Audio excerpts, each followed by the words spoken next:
Wow, ternyata banyak sekali hormon dalam tubuh kita yang awalnya saya nggak sadarin ya dokter ya. Ternyata ini penting.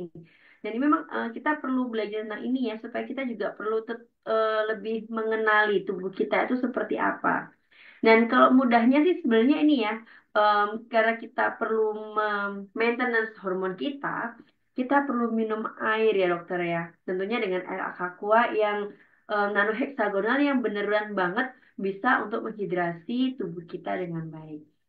Em, ini ada pertanyaan di dokter Sri di kolom chat ya. Dokter Sri Ya. saya mau tanya, apakah tiroid itu bisa menyebabkan kolesterol tinggi? Apakah apa, Mbak? Apakah tiroid itu bisa menyebabkan kolesterol tinggi? Oh, hormon tiroid. Iya. Hormon tiroid yang memicu munculnya kegemukan dan kolesterol tinggi adalah bila mana hipotiroid atau fungsi hormon tiroidnya lemah, produksi T3 T4-nya rendah, batas normal tapi rendah. Nah, itu memicu munculnya hormon-hormon lain jadi kacau juga. Hormon SHBG, hormon insulin. Jadi karena pengaturan, kita tahu tiroid itu mengatur metabolisme apa lemak salah satunya. Mengatur proses pencernaan dari lemak setelah masuk dalam darah, dia harus diatur oleh hormon namanya tiroid ya.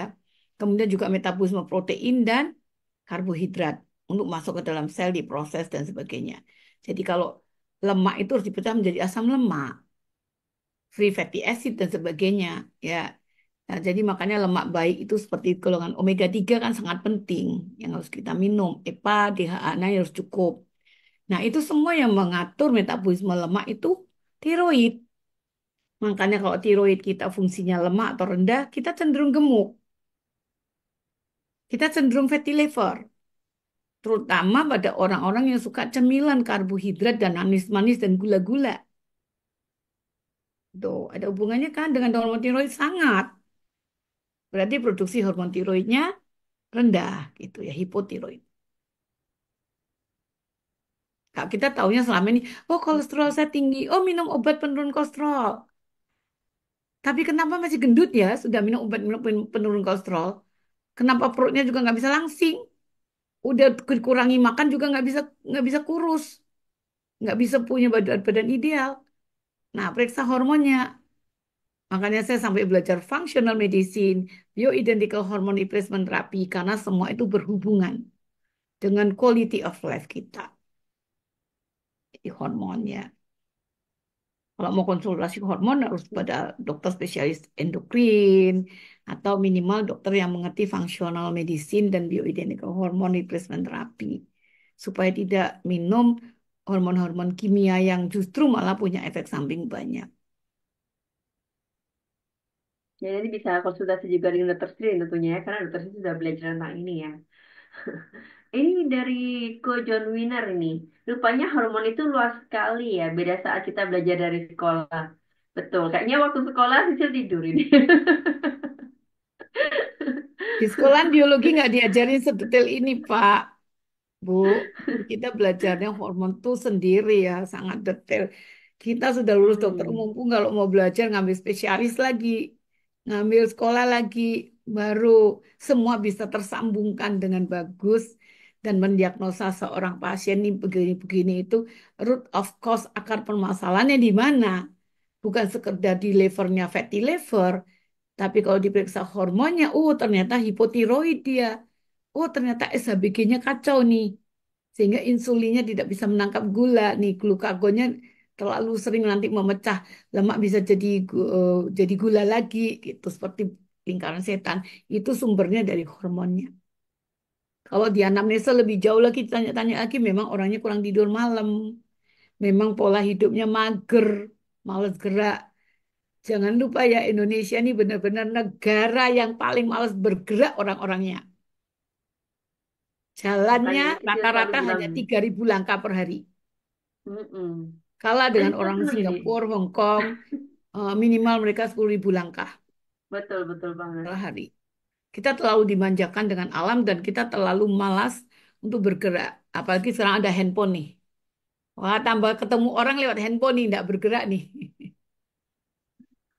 Makanya tolong handphone itu Jangan merusak kita, tapi handphone itu kita pakai untuk membantu kita, bukan untuk merusak kita. Jadi pakai dengan baik senjatanya, ya, tidak menembak kita sendiri, tapi menembak ke sasaran yang kita mau untuk bekerja, misalnya gitu.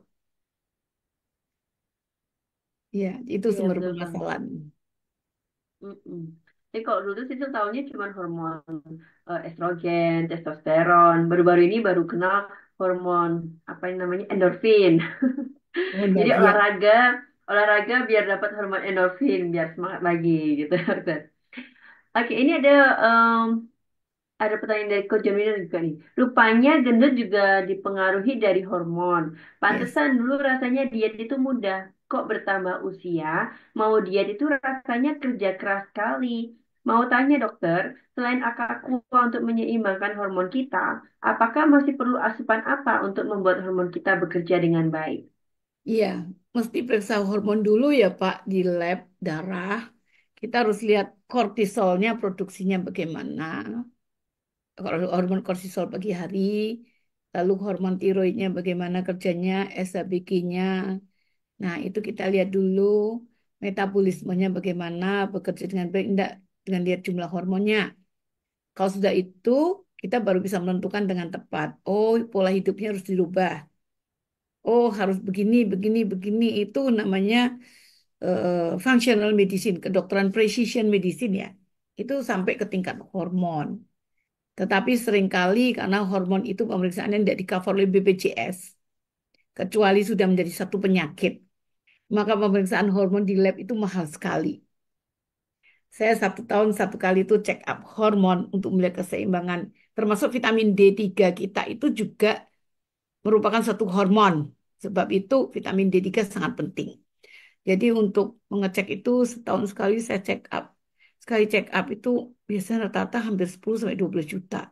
Semua hormon yang saya periksa. Dan itu butuh biaya. Tetapi kadang-kadang kalau kita ketemu nih konsultasi sama dokter functional medicine, kalau dokter fungsionalnya, oh melihat gejala gini, gini, gini, pasiennya percaya, ini kemungkinan kamu gini, gini, gini, gini ya, kamu perbaiki ini. Nah, kalau nggak percaya, terpaksa dokternya akan nyuruh periksa hormon supaya tahu bahwa ini benar-benar karena tiroidnya nih fungsinya rendah sekali nih, ya, dan sebagainya. Testosteronnya nih rendah nih, bukan disuntik dengan hormon testosteron kimia, tidak. Bagaimana betulkannya? Oh, ternyata prostatnya membesar, dok, BPH itu. Oh, ternyata laki-laki yang prostatnya besar tuh dimulai dari karena adanya fatty liver. Pemicu fatty liver apa? Oh, tiroidnya rendah. Ada hubungan dengan hormon apa? Tiroid lagi. Tuh. Jadi luar biasa kan? Sebetulnya akar permasalahan bisa dilihat dari hormon semuanya.